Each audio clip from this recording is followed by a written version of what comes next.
د امر بالمعروف نهي عن المنکر او شکایتونو اوریدلو وزارت ولایتي محتسبینو په دې اونۍ کې د میرمنو د حقوقو اړوند دراوې بېلابېلې قضیې حل کړي دي چې د یادې شمیرې له مخې 45 د کورني تاوتریخوالي، نه د میراث، 4 د غیر شرعي نکاحګانو، 6 د ولور، 4 د نفقې ورکړې، 3 میرمنو ته د شرعي نکاح زمینه برابره شوي او پاتې 2 د طلاق قضیې حل شوي دي. محتسبینو په ټولنه کې د قومي او ژبني تعصباتو د مخنیوي او د یووالي روحیه د پیاوړي کولو لپاره د هیواد په کچه نه لویې دښمنۍ او 40 وړې شخړې حل کړي دي.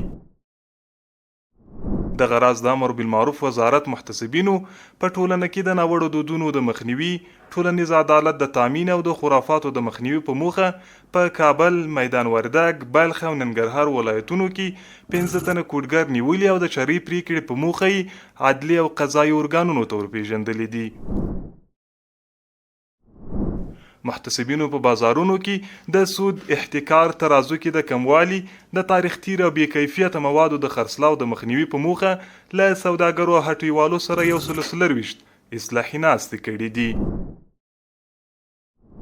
او وروستی خبر دا چې د امر بالمعروف نهي عن المنکر او شکایتونو اوریدلو وزارت محتسبینو د هیواد په کچه له ځایي خلکو، دیني عالمانو او قومي مخورو سره د عامه ذهنیت د سمون، اسلامي نظام د ملاتړ او په ټولنه کې د معروفاتو اقامي او منکراتو مخنیوي په موخه په دې اونۍ کې 219 اصلاحي ناستې کړي دي. مولاي صل وسلم دائما